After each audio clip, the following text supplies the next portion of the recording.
Bismillah, Assalamualaikum warahmatullahi wabarakatuh. Perkenalkan, nama saya Rana Samalana. Saya dari kelompok 7 Usul Fikih, mata kuliah Usul Fikih, jurusan Ekonomi Syariah. Saya akan mempresentasikan hasil kerja kelompok kami. Dan terlebih dahulu itu kami akan memperkenalkan terlebih dahulu. Perkenalkan, nama saya Randa Samalana. Yang kedua ada teman saya Al-Mukli Amelia. Yang ketiga Novi Aulia Syifa. Langsung saja akan saya kupas tentang pengertian Al-Quran.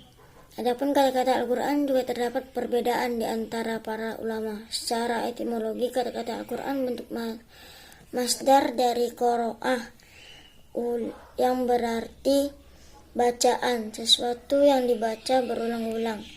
Dan pendapat ini yang lebih masyhur sebagaimana dalam firman Allah SWT Al-Qiyamah ayat 17-18 yang berarti sesungguhnya atas tanggungan kamilah mengumpulkannya di dadamu dan membuatmu pandai membacanya. Apabila kami telah selesai membacakannya, maka ikutilah bacaannya itu. Ada juga berpendapat bahwa Al-Quran bermakna al-jamu dan talak. Talak berasal dari bahasa Aramia, kemudian masuk dalam bahasa Arab sebelum datangnya Islam. Adapun secara terminologi, Dr. Subi As-Salih mendefinisikan Al-Quran sebagai kalam Allah SWT yang merupakan mukjizat yang diturunkan kepada Nabi Muhammad SAW dan dituliskan pada mushaf serta diriwayatkan dengan mutawatir membacanya, termasuk ibadah. Muhammad Ali Ash-Sabuni mendefinisikan Al-Quran sebagai firman Allah SWT yang tiada tandingannya, turunkan kepada Nabi Muhammad SAW, penutup para nabi dan rasul, dengan perantaraan malaikat Jibril alaihissalam, dan dituliskan pada mushaf yang kemudian disampaikan kepada kita secara mutawatir. Membaca dan mempelajari merupakan ibadah yang dimulai dari surah Al-Fatihah dan ditutup dengan surah An-Nas. Dari Al-Quran adalah kalam Allah, namun tidak semua kalam Allah disebut Al-Quran. Misalnya kitab Zabur yang diturunkan kepada Nabi. Otentisitas Al-Quran. Al-Quran memperkenalkan dirinya dengan berbagai ciri dan sifat. Salah satunya adalah bahwa ia merupakan kitab yang keotentikannya dijamin oleh Allah. Mengutip pendapat seorang ulama kontemporer, Muhammad Hussein Al-Tabatabai, yang menyatakan bahwa sejarah Al-Quran demikian jelas dan terbuka sejak turunnya sampai sekarang, yang dibaca oleh kaum muslim, sehingga pada hakikatnya Al-Quran tidak membutuhkan sejarah untuk membuktikan keotentikannya.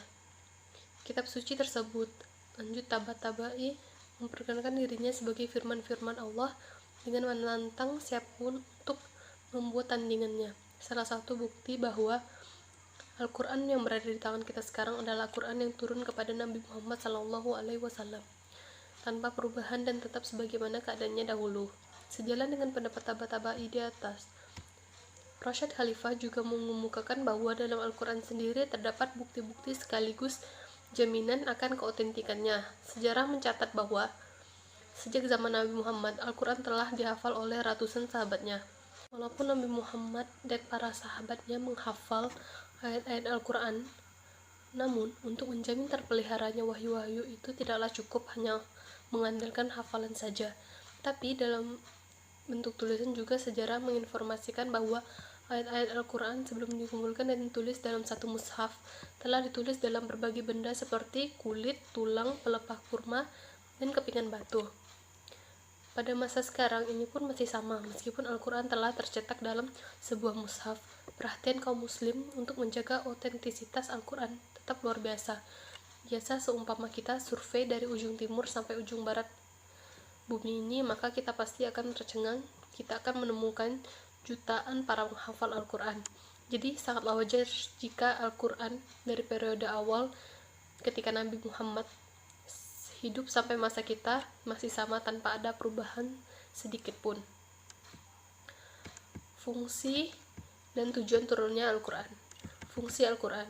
Al-Quran adalah dokumen untuk umat manusia, bahkan kita sendiri menamakan dirinya petunjuk bagi manusia. Allah Subhanahu wa taala berfirman dalam Quran surah Al-Baqarah ayat 2 yang berarti kitab Al-Quran ini tidak ada keraguan pada isinya, petunjuk bagi orang-orang yang bertakwa. Quran surah Al-Baqarah ayat 2. Ayat tersebut mengisyaratkan bahwa Al-Quran adalah petunjuk yang didesain sedemikian rupa sehingga jelas bagi umat manusia. Dengan petunjuk itu, manusia bisa membedakan mana yang hak dan batil.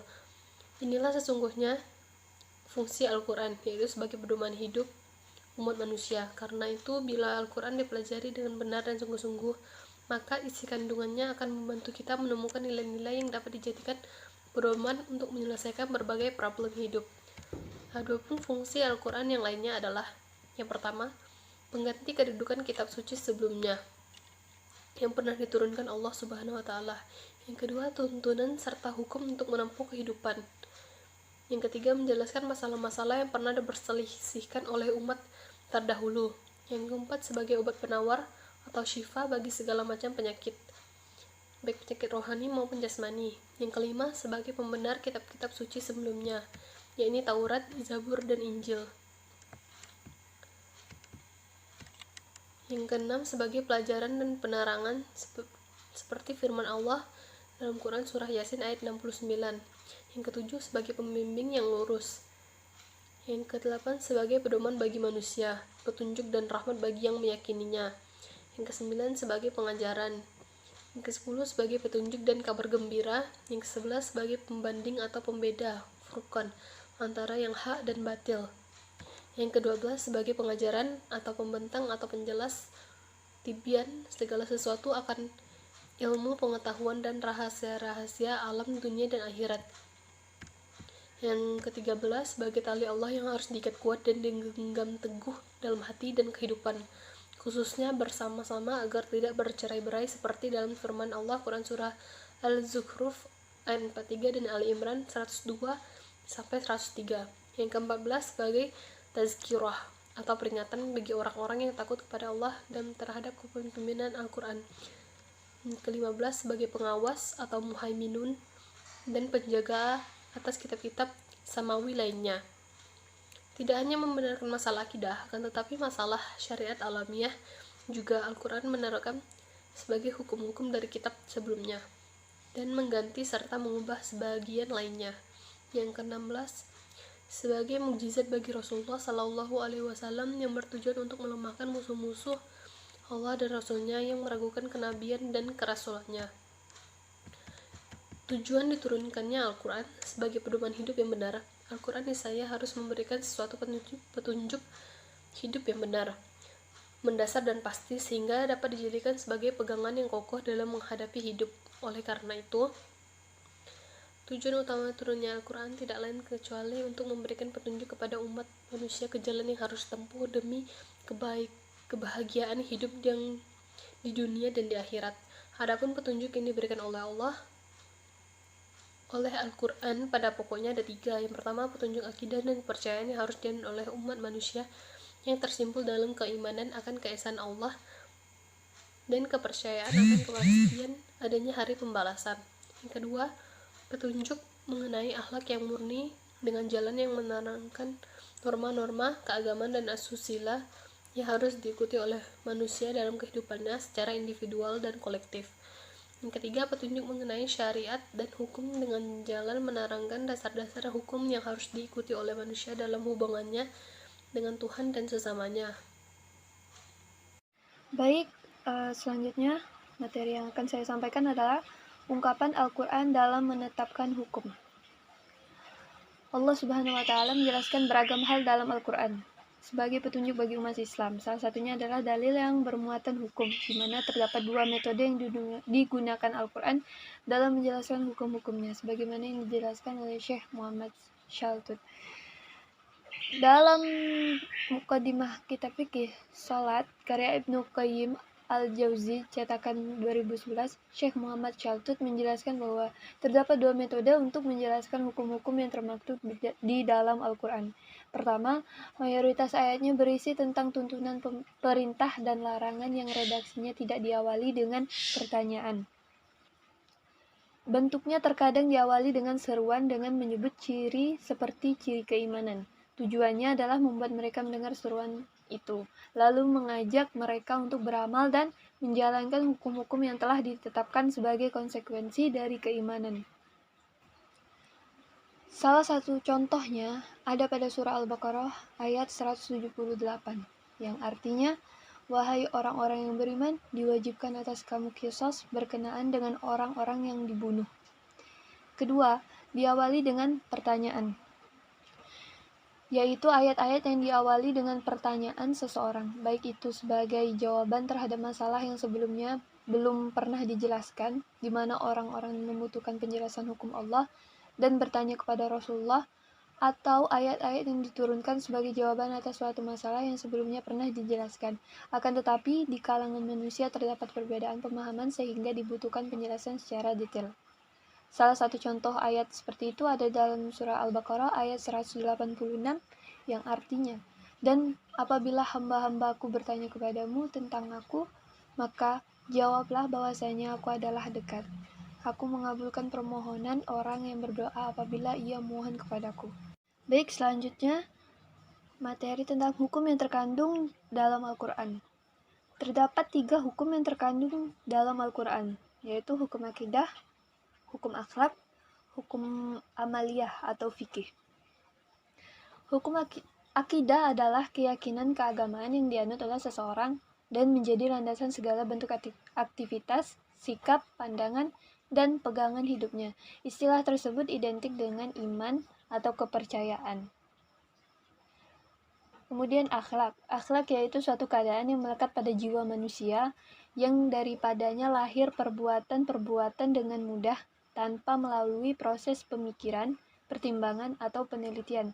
Jika keadaan tersebut melahirkan perbuatan yang baik dan terpuji menurut pandangan akal dan cara, maka disebut akhlak yang baik. Sebaiknya, jika yang timbul adalah perbuatan yang tidak baik, maka disebut akhlak yang buruk. Kemudian, fikih. Konsentrasi ilmu fikih dan hadis itu berbeda. Ilmu fikih tujuan akhirnya menjadi produk hukum, sementara ilmu hadis tujuannya untuk memeriksa kualitas sanad periwayatan untuk memastikan kesahihannya. Ustadz Ahmad Sarwat LC dalam bukunya berjudul Ngaji Pakai Kitab, terbitan Rumah Fikih Publishing, menjelaskan bahwa ilmu fikih bertujuan menggali Al-Quran dan hadis, serta sumber hukum lainnya untuk disimpulkan atau diistinbat menjadi produk hukum. Hasil produk hukum fikih itu ada 5 yang dasar, yaitu wajib, sunnah, mubah, makruh, dan haram, kata Ustadz Sarwat dalam bukunya.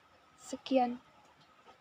Oke, baiklah, sekian dari kelompok kami, kelompok 7. Apabila ada kesalahan kata-kata atau kata ucapan yang menyinggung, kami minta maaf. Sekian dari kami. Wassalamualaikum warahmatullahi wabarakatuh.